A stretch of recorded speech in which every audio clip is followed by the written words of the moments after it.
ఎన్నో కోట్ల జన్మలు ఎత్తిన తర్వాత, రకరకాల జీవరాశులుగా జన్మించిన తర్వాత మనిషి తను చేసుకున్న ఎంతో గత జన్మల సుకృతం వలన, ఎన్నో జన్మలలో చేసిన పుణ్య ఫలితం వలన మనిషి జన్మ, మానవ జన్మ వస్తుంది.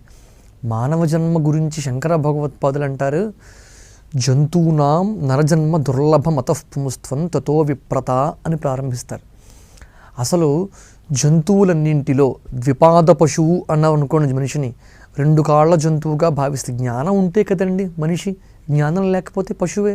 జ్ఞానేన హీనః పశుభిః సమానః అంటారు. అందుకనే 2 కాళ్ళ జంతువుగా భావిస్తే ఇన్ని కోట్ల జంతువుల్లో, ఇన్ని లక్షల జీవరాశుల్లో నరజన్మ దుర్లభం.